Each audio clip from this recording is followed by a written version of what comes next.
Bleak Fate Forsaken is a vast multiverse condensed in but a dozen of lines. Explaining the events and the ambience of this opera is utterly complicated and implies hard concepts such as multiple realities, time traveling, and alienation of conscience.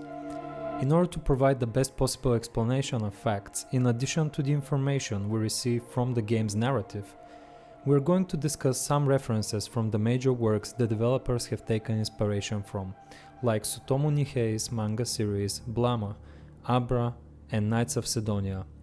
I would like to point out that the events described in the game and in this take on the lore of Bleak Fate Forsaken are only a portion of the complete narrative.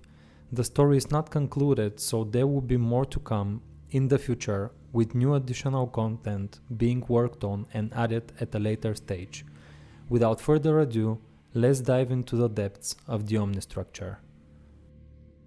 Disclaimer: before we begin talking about the story of Bleak Fate Forsaken, I would like to point out that the script for this video has been provided to me by a community member, Sin. I took the time to write a comprehensive narrative, to which I have added a little bit of my own thoughts and expanded here and there. However, I would like to stress that I take no credit for the conclusions and derivations that will come to during the span of this video. Although I'm 100% behind them in the sense that I agree with the events and lore interpretations he has described.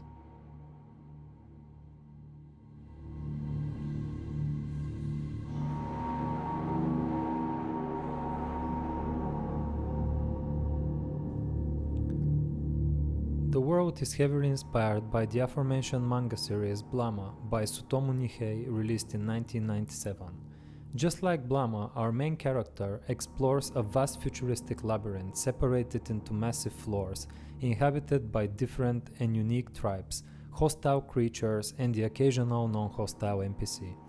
From these pictures we can see that the Bleak Fate's world architecture shares the look and feel of Nihei's work. Like the manga, which is not a dialogue-heavy story, Archangel Studios have put heavy emphasis on the world building, tone, and feel of the environment to help convey the story and narrative of Bleak Fate Forsaken. Both works rely heavy on the notion show, don't tell, and have just enough dialogue put in to guide the player and/or reader through the events which transpire. Like the world of Blama, the Omnistructure is filled with haphazard architecture, largely devoid of life, and even time has perished to virtual and synthetic evolution.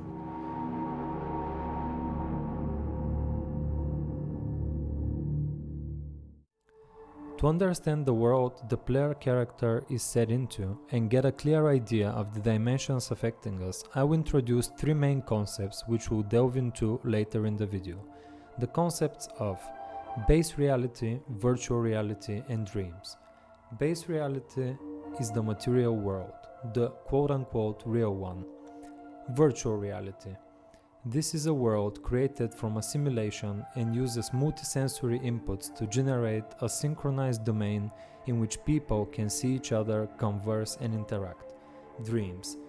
This is an extra multisensory experience lived inside self-conscious and requires a non-computing source to occur. All three realities described above coexist at once, and each of them affects or is affected by the others.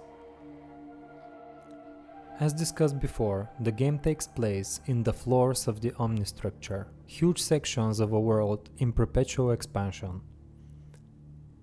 Each floor is big enough to represent its own ecosystem with its own artificial lighting and shape effects. We don't know exactly in which floor we are set, but we can determine quite surely that we are in a remote, deep one, far from the surface, as multiple sources hint at that direction. As we saw earlier during the game intro, a desperate crusade rages in a fringe imperial colony. At its heart lies the anomaly, cut off by a rogue commander. Yet in the depths of the Omnistructure, things are rarely as they seem. Which implies that we, as the player character, start in the lowest points of the world. Another source about the construction of said world we get from the abandoned soldier and our first interaction with him. I suppose you remember what floor this is? Another source regarding the nature of the world surrounding the player character is our first encounter with the Row Division Captain Yulia. I miss the wind. Cold air weaving its way around you as you take in the horizon. Her words imply that the world around us is artificial. The colony has a spherical shape as we can explore it both horizontally and vertically, and at its center lies the anomaly, the main terminal from this floor of the omnistructure. It is still not clear how much of it, but we know that the omnistructure runs under imperial hegemony. This vast imperium is ruled by the God Emperor, a mysterious figure who, according to Yulia's previous quote, lives on the surface.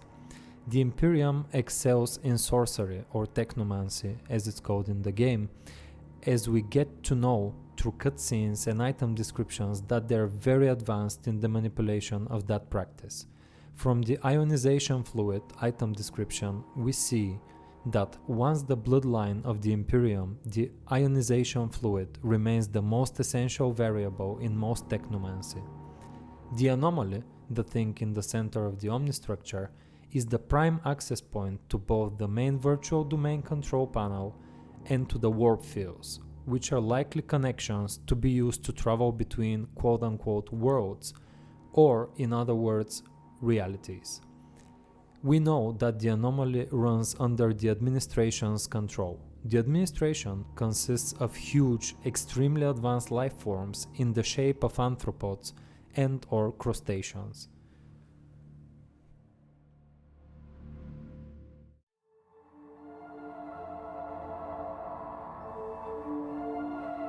The Imperium deeply despises the administration. A war is raging between those two factions and they are battling over the control of the anomaly. That is the true purpose of the Imperial Crusade. But what does this mean? The Imperium is most likely expanding their control sphere over the base reality, but has no direct control over the virtual realities, which is the administration's domain. As a result, the Imperium wants to cut the administration off the anomaly and take control over it in order to manipulate the virtual realities as well. This turn of events leads to the invasion and conquer of the colony by the Imperial forces, but before they could get their hands on the anomaly itself, a rebellion took place, as Commander Yaroslav betrayed them and joined the Serdars in the struggle to protect the anomaly from the Imperium. Not much is known about the Serdars, but they're probably the civilization who occupied the colony and was invaded by the Imperium. We'll discuss more about them later. This rebellion escalated quickly and put the Imperial forces under the command of Conrad in a critical situation, forcing a distress call for reinforcements. We can see that from Conrad's war logs. Negotiations have failed, the second phase is now obsolete, and 3 of our platoons have been obliterated by the Serdars. Yaroslav has, I believe, gone mad. This was his army just as much as mine until this mess. I will never understand what leads others to betrayal. He butchered our men as if he never knew them. We get another piece of information regarding the distress call from Conrad's warlog number 4. As for us, I can no longer afford any expeditions below, since I have only a few men remaining. 2 full divisions are on their way for support, since news of our debacle at the gate has spread. I am afraid it is open war with the Serdars. There will be no easy resolution to whatever's going on. If only I could have a word with Yaroslav myself, I am sure he would see reason.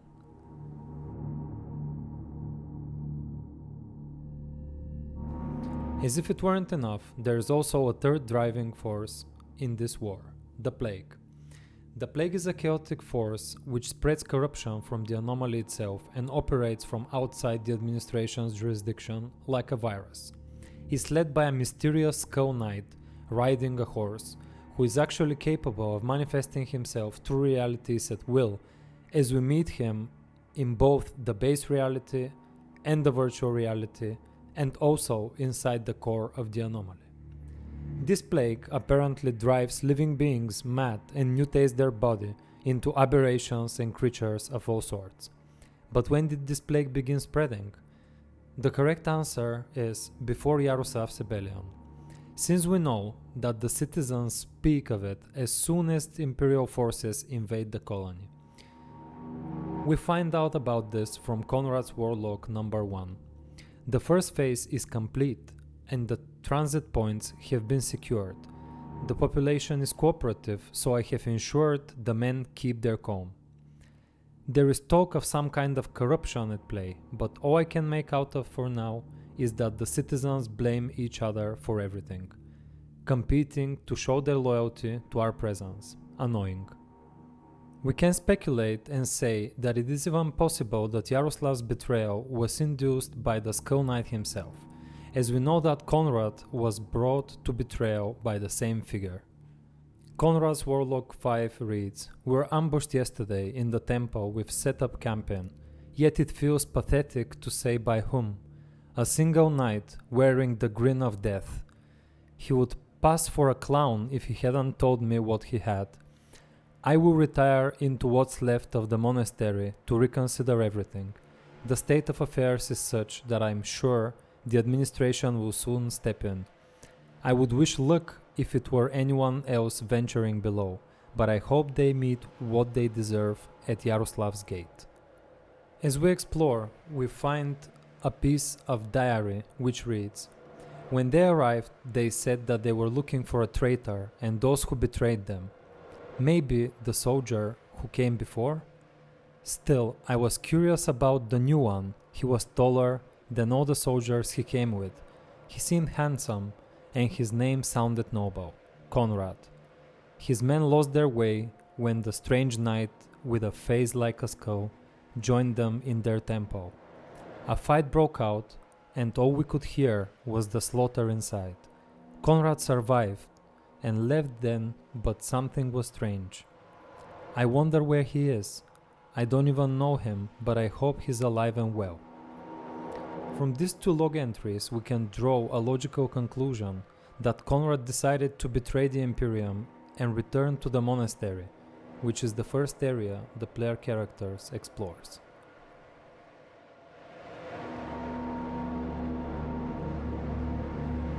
After discussing the side of the Imperium, the Skull Knight, and the betrayals of Conrad and Yaroslav, it is time to talk about the administration and their role in the conflict.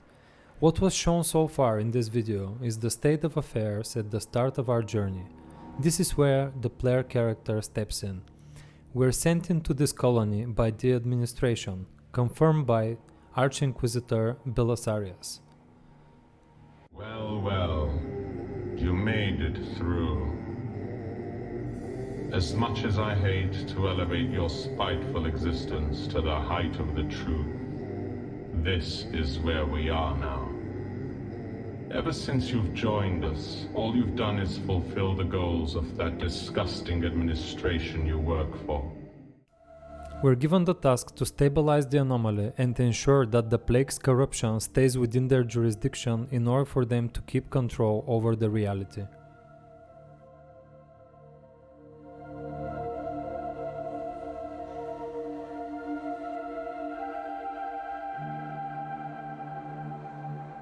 So we have introduced the political assets of the game events.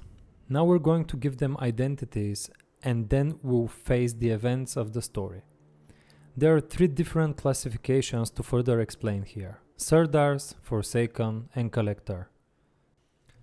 The Sirdars is the civilization inhabiting the colony until the Imperial forces invade. We don't get to fight any Sirdar specifically, so their figure is still covered in mystery, as we don't have any direct item description reference. Yaroslav is likely leading them since his betrayal, and he has a deep knowledge of what the world truly is and what function does the anomaly serve. Welcome to the anomaly. The dream of uncertainty. Here, even reality amounts to nothing. Time is not of the essence here, only choice. Soon you'll feel it yourself. Sometimes I hear it all again. The voice of a girl. The color of her eyes. Frightening, yet beautiful. Like mornings at war. Hours before the storm. You breathe in deeply, for it may be your last. The vast sky, and between the cold air and the smoke, a ray of sunlight on your face. Beyond those gates, you will have to carry the greatest burden of all. Your own. The crusade they've mustered is blind with power. My own kind, crippled by ignorance. We are lost. Lost in the wilderness. I have not seen her for so long. I wonder if she was even real. A daughter imagined in dreams, perhaps. Winds be with her. I too am tired, but I gaze into the fire as it burns slowly. With my eyes wide open. Some moths gather around the flame and they fly straight into it. Others fly into and even more follow. All night long, without as much as a rustle, they melt away. I did not fear death then, but I was beginning to fear for my life. We enslaved what was left of the Forsaken. We crucified the Mechanomads for raiding time itself. We brought light to darkness and blinded all who refused to see. And even here, at the gates to the anomaly, we flay all who dare approach. You understand such methods. After all, your own path is a river of blood and deception. When you return, Collector, things will not be as they were. You will not be as you were. When you return, Collector.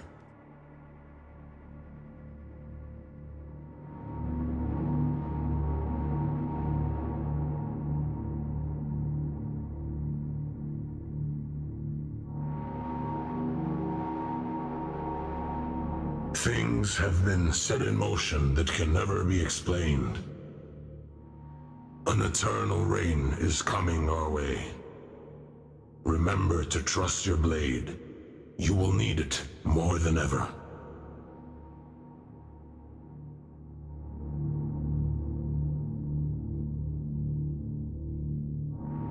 Although there is no physical evidence of it, we can assume what faction the Serdars are fighting for, and why they are so violent and murderous in their behavior. We know that the anomaly is cut off by rogue commander, Yaroslav, and we also know that the plague has started spreading before Yaroslav's betrayal.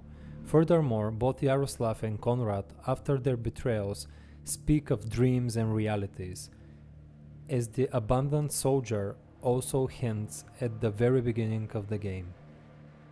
Sometimes I close my eyes and by the time I open them, I'm somewhere else entirely.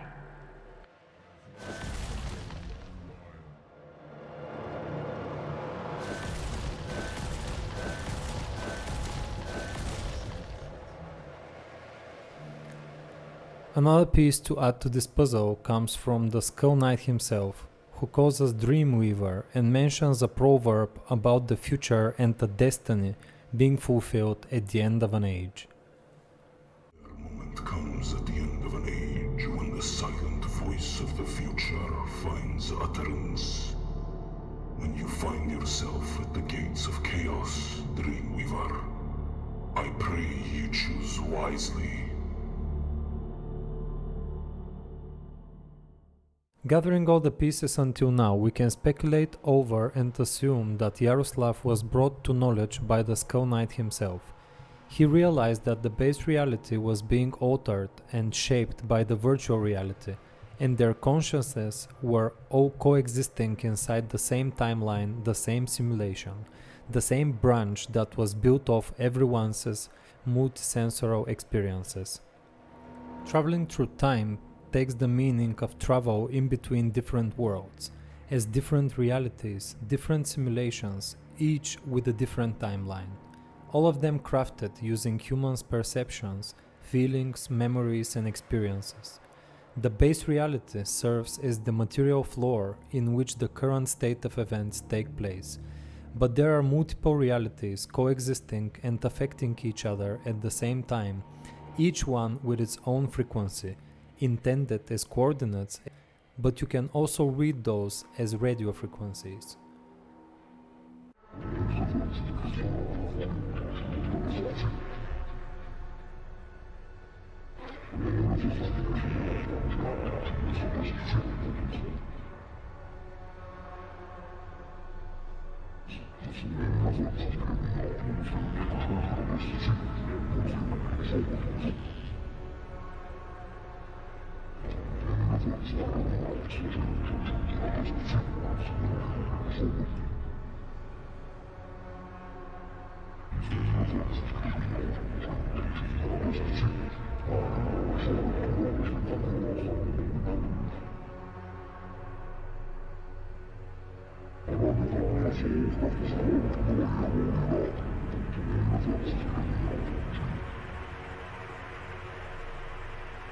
You're finally here. We can now commence the recalibration. I've updated the locations of the malfunctioning modules in the terminal. Anytime you link to a terminal, you should be able to see the modules. I must advise utmost caution, as I have surveyed the area and it is infested with aggressive mutations. The radiation leaking out of the anomaly is causing a strong disturbance in the causal field. We should leave this place as soon as possible. The readings are unlike anything I've seen. The data is completely unstable as I am still unable to upload it for deciphering. The recalibration was successful. The transgression field is down. The anomaly is now exposed and ready to be stabilized.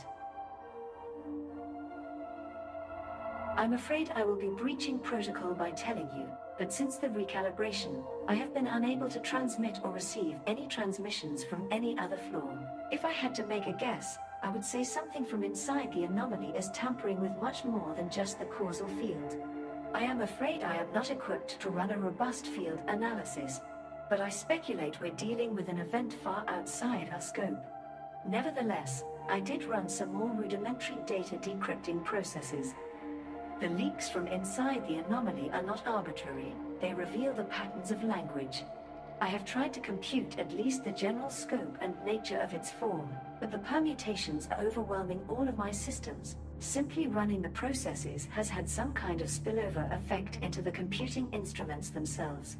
This language is of unfathomable complexity.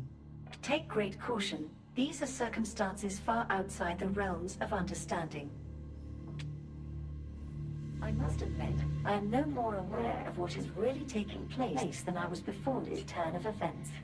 I believe there is a powerful external force moving the needle here, and we are completely oblivious to its nature. I am afraid I will be of much more use to you in this state, and I'm not quite sure how I've even made it this far. However, I will help with what I can while I'm here.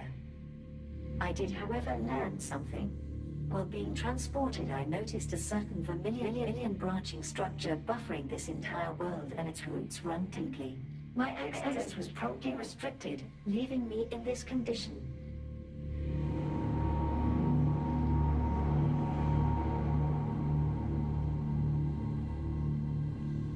Whatever effect the vermilion structure has, we must be very careful. I believe it has access to base reality, in which case we are dealing with a potential cataclysmic event. I don't know if it is fear or excitement, whatever we are experiencing. There are also in-game clues leading to this multi-threaded existence. For example, when we reach the desert area, we're obstructed by a robotic EO on our way to the gate guarded by Yaroslav, until we travel to an identical Mirage version of the desert and defeat the Wormlord boss who inhabits the exact same place where the robotic EOS burrows around. The other clue being us, the main character, whom we'll talk about in the sections to come. Those are evidence for the aforementioned interconnectedness of realities, two different worlds, realities, affecting one another.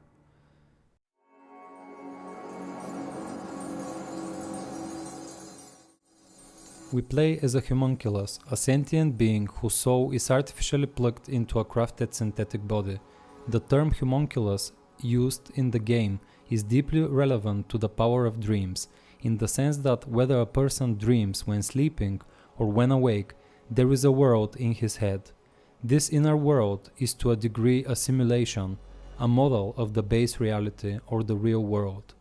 The important thing is, if there is a model world in the head, then there must be a person inside the head to experience it, to be conscious of it, to dream about this model world.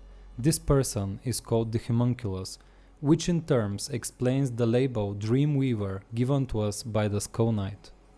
We're also called the Collector by Yaroslav in reference to our ability to extract and collect essences. Essences are remnants of individuals' consciousness that we extract from the living to bring under the administration's control, thanks to the absorbing feature provided by the homunculus case that we embody. The moment our body flatlines, these unstable essences return to the place they were last conscious. This is a win-win condition provided by the administration and plays around humans' greed as we get stronger and stronger by each essence we deliver to the administration, further expanding their domain in the process. In the desert, I saw a creature, naked, bestial, who, squatting upon the ground, held his heart in his hands and ate of it. I asked, "Is it good, friend?" "It is bitter," he answered, "but I like it because it is bitter, and because it is my heart." This is a poem from Stephen Crane called In the Desert. The poem speaks about human nature through a disturbing image on self-destruction. Throughout the short piece, the poet uses imagery to his advantage. He clearly relays the greed of the creature and the wonder of the speaker. One does nothing to impede the other. The administration is clearly not a benign character in the eyes of the Skull Knight, and this vision is utterly reinforced by the main character's slavery condition, but more on that later. The mundane pursuit of tasks is all you know, and this crusade against that apostate filth at the gate is just a backdrop to your performance. Yet the anomaly is a blessing I will not let slip out of my hands, for it is instrumental in aiding the God Emperor. Noble is he, and eternal, to finally transcend. Nothing will stand in that path, I assure you. Not the Serdars, not Yaroslav, and definitely not you. A dog that obeys by reflex instead of will. Now, we both know you never quite die, so you'll at least find out what an eternity of pain is made of. Good thing you have no name. Those make for the best martyrs.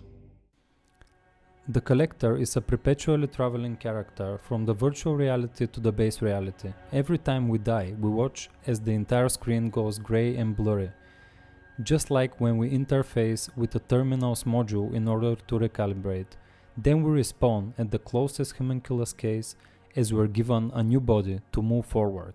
Our soul, our essence, is trapped inside the virtual reality at the mercy of the administration. This condition allows us to not die completely, nor to live by our own free will. We are an instrument to perpetrate someone else's vision, and our body doesn't even have a mouth to speak with, preventing us from telling anything about the truth our conscience carries.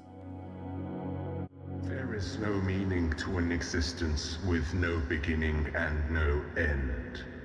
and I no longer wish to indulge it with conversation. Out of my sight. From an untitled log. I remember walking in a pile of lifeless bodies, not only lifeless though, expressionless, frozen visages. Like walking from a dream about dreaming, everything is a haze, a dark, ominous haze. I've seen death, pain and torture. I hear a voice. Once in a while, I see the voice beckon like a ripple in water. Before I can make form of the image, I am gone too. I have no mouth, and I know nobody would hear me scream. No matter where my mind wanders, there is an oppressive red mist crushing the reaches of my imagination. Try as I might, there seems to be no escape. No escape, only a journey deeper, farther, but what awaits at the innermost depths? I suppose the omnistructure makes room beyond sense, beyond time. And yet there is something, a force, raging within deep inside ourselves. The force of our soul, which grasps into our human nature and gifts us with the capacity to have dreams. And they are far from being secondary. Dreams are visions, patterns of events long past and events which are yet to be seen, all cryptic and merged into a moment of extra-sensual experiencing. The intro cutscene in the game is called Premonitions and describes this concept very well. In this cutscene, we are actually looking at the evolving of the game events, our fall into servitude, our journey to the anomaly stabilization, the delugio, the recalibration, and even our endgame rebellion to the administration, led by choosing the Skull Knight's path. Portrayed by the head stabbing the red-eyed guard, whose voice is actually the same one from the administration's frequency. Given these clues, we can assume that the Skull Knight's references to the silent voice from the future finding utterance refers to ourselves, to our destiny. At the same time, this explains Yaroslav's message behind our own burden and how our choice will affect the entire reality. A further clue reinforcing this theory is given by the original soundtrack, where the track played once we interact with the Skull Knight's path and during the trial is called Destiny.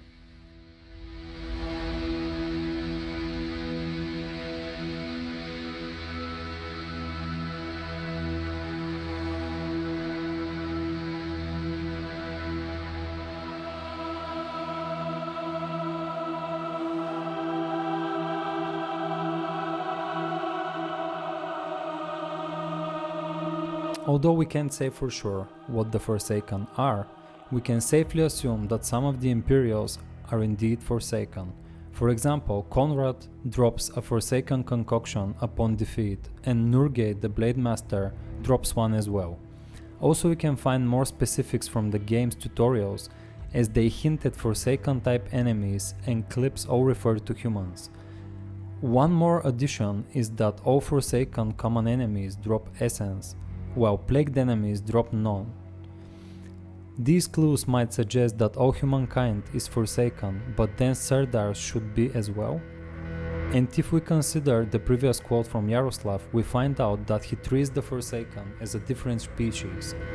The main character could also be a Forsaken, as his essence might be his own soul, and this would reinforce Yaroslav's speech of enslaving them. But we are never referred as one, probably because we have been taken over by the administration.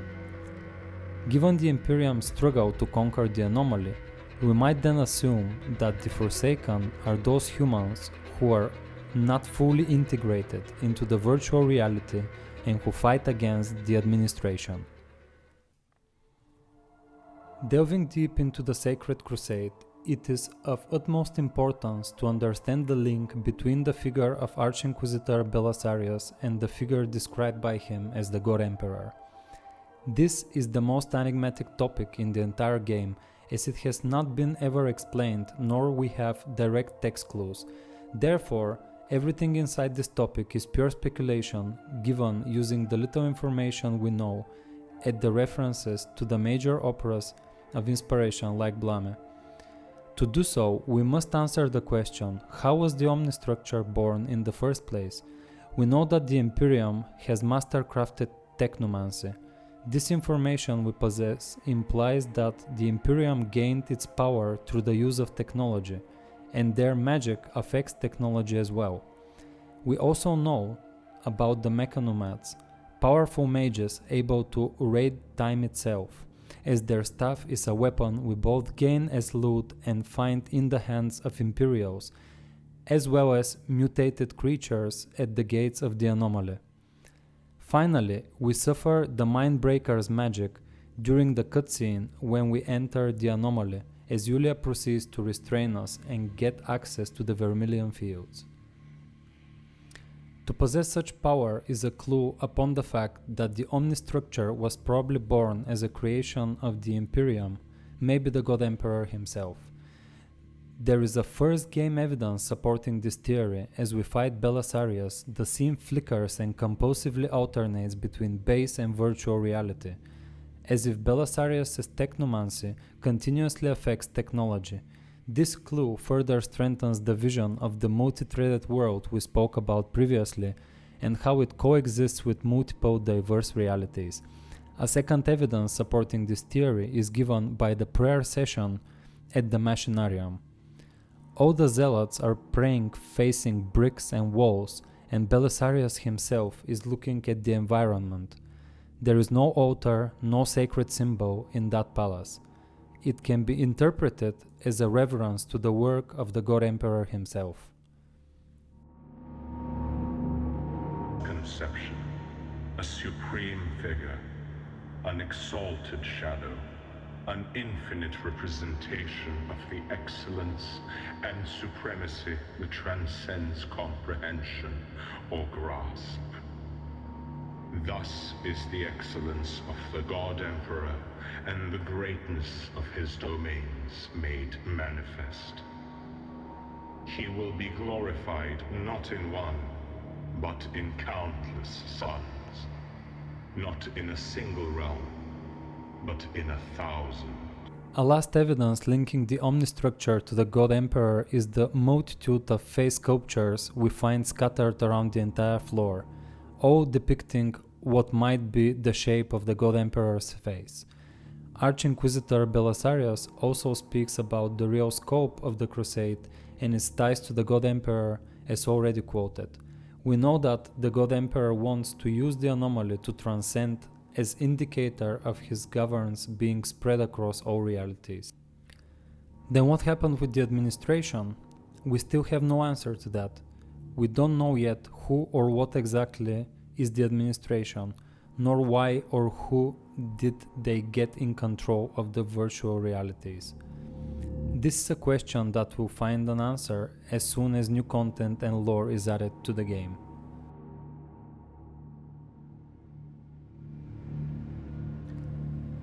The figure of the Skull Knight is as cryptic and mysterious as the administration. Fortunately, this time we can synthesize an explanation for this enigma. Let's start with the plague. As cleared already, it is a corruption spreading from within the anomaly. Something or someone of extreme complexity and intelligence is using a vermilion fluid as an instrument to alter every reality, even the base reality itself. Whatever effect a vermilion structure has, we must be very careful. I believe it has access to base reality, in which case we are dealing with a potential cataclysmic event.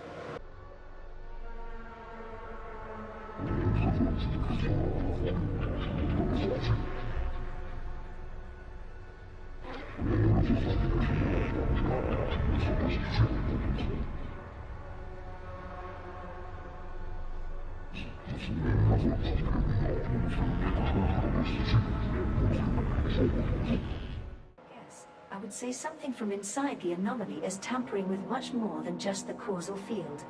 I am afraid I am not equipped to run a robust field analysis, but I speculate we're dealing with an event far outside our scope.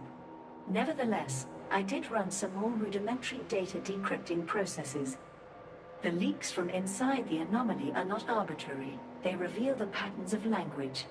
I have tried to compute at least the general scope and nature of its form, but the permutations are overwhelming all of my systems. The Vermilion Plague brings entropy among its consequences. We know that since we grow ever closer to be plagued each time we fall by the hand of a Vermilion Knight. The Skull Knight is also the only figure we meet inside the dedicated admin terminal we're given by the administration, and he's even able to alter it in order to create an alternative path we can interact with, leading us to our destiny. Given all these clues, we can assume that the Skull Knight is the one bringing the plague corruption into every reality. Another clue reinforcing this assumption is that the Skull Knight is named Plague in some of the game files. The next question we are answering is why is it mutating human beings? There are two possible answers to this question, essence and homunculi. As mentioned above, plagued enemies never drop essence. This can be easily interpreted as the impossibility of the administration to expand their grasp over the plague mutated beings. This also enforces the vision of the essence being an individual soul, as one of the three endings of the game has us dying for real once entropy reaches 100%, or in other words, we get plagued. As goes for the homunculi, we know by definition that homunculi are alchemically crafted human beings whose size is smaller than a regular one. If we also take a peek to Blame, we find that humans in that opera can download their ego from the virtual reality to a body vessel in the base reality, with the restriction of that body being of the same size or smaller than their original one. This clue points at the administration ending cutscene in which the angel, the giant creature, generates and spreads homunculi possibly all over the totality of realities. The synthetic body crafted for the main character is also humanoid and of standard proportions. Therefore, those who are driven mad by the corruption become plagued. As consequence, they are cut off the grasp of the administration, and the mutated body cannot be utilized as organic material to craft homunculi.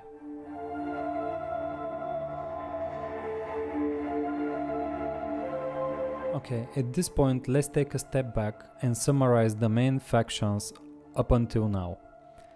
We have the Imperium, who wants to take control over the anomaly and use it to make the God Emperor transcend and spread his governance over all realities. We have the Skull Knight, who wants to spread the plague and set everyone free of their enslavement from the administration. And we have the administration, who wants to stabilize the anomaly and keep complete control over their jurisdiction, and they use the Collector to expand their control over people's souls. Also, don't forget that we have the Sardars, who fight against the Imperium until Yaroslav's betrayal, and they mysteriously vanish once the Collector arrives at the gates of the anomaly. So what about Yulia? At first, she seems aligned with our given task, as if she already knew about it and wants to use it at her own favor. This crusade is not only about the city. Yaroslav is to be apprehended. As long as his example can inspire others, there can be no peace. I hope you don't judge what you see. We both know justice exists only between those equal in strength. For as it stands, the strong do as they wish and the weak suffer what they must. I will confide in you a recent detail. There is a traitor within our higher ranks, and I can tolerate many things, but betrayal. I'll speak frankly with you. This population is lost. The corruption spreads from the anomaly, and even our soldiers are affected. As for the citizens, they were strange to begin with, but many are now completely off the handle. So, I ask of you kindly, do your part and I'll see to it that we all return as victors. This crusade has gone on for too long yet. It seems as if we have only arrived here. I miss the wind, cold air weaving its way around you as you take in the horizon. To guide by authority, to graft tradition onto peace, to bestow mercy upon the conquered, and to wage war until the proud kneel. I do not merely rely on you, I trust in you. Don't let me down. The Serdar occupation of the gate is only a part of the problem. We also have to deal with the corruption from beyond. Farewell. Her scheme lies behind this approach. Thanks to Belisarius, we found out that the true purpose of the crusade is to gain control of the anomaly and lend it to the God Emperor as an instrument of transcendence. Once we reach the core of the anomaly, Yulia proceeds with her own personal plot by restraining us and getting access to the Vermilion fields firsthand. We then find her alongside the Vermilion Mirage, and she is suddenly capable of corrupting us with entropy, while the Mirage itself can't do that. Given those clues, we can assume that Yulia wants to take over and control the Plague by herself, thus gaining power and possibly submit all realities as we know that the corruption spreads all over them.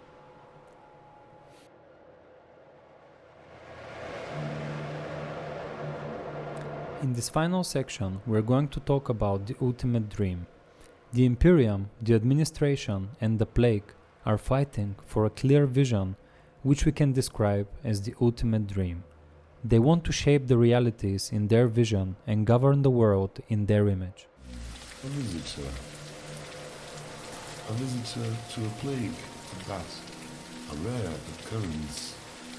Ah, the administration. Yes, that much is now obvious.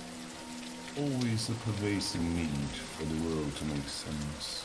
But with each passing moment I find beyond the structure is always one step beyond it. Beyond comprehension. I wonder what tales you'd share, if only you could speak. Traversing every crevice and ruin on foot. My, the secrets you hold. And what happens to the ones you leave behind? Do you ever think of them? It sounds like a treacherous life. You must not know much kindness. And how could you? I imagine you've experienced pain and death uncountable times. It is, after all, reflected in your demeanor. Maybe this can make a small change. You know, I myself am not a stranger to challenges. The struggle between absolute power and perfect order is no longer easy to balance. I find myself giving it my all, without seeing much in return. The Serdars now complicate things. Their sacrifices were too great for a wavering empire, yet rebelling against everything makes life lose its purpose. The administration's vision of order is sterile, however perfect, yes, but like marble, its beauty frozen permanently in the rhythm of death. In his few moments of peace, Yaroslav would probably explain it better than I. Then again, his word was always as sharp as his saber. Therefore, we have the Imperium pursuing a vision of absolute power led by the total rule of the God Emperor. We have the administration pursuing a perfect order by the ultimate craft of reality, where nothing evolves and everything stays still, under universal control. And then comes the Plague, whose wish is to apparently set everything into chaos and hence get rid of the chains that the Imperium and administration bring along with them. But what makes the Plague different is that it moves to a different operative level, as it wants to be cataclysmic, with the ultimate scope of possibility, liberating everyone from the illusions of the virtual realities, from the fabricated realities they all live in.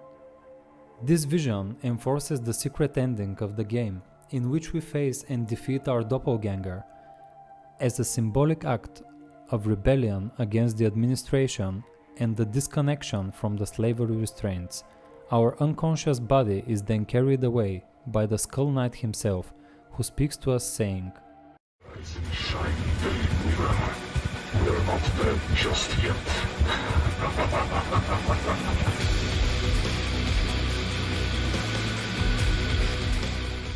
We notice during the cutscene that the background ambience is slightly different, and there are huge lobster-like creatures chasing the horsemen, which we never see during the adventure. This might indicate that the veil over the base reality might have fallen as we plugged off the Matrix world crafted by the administration.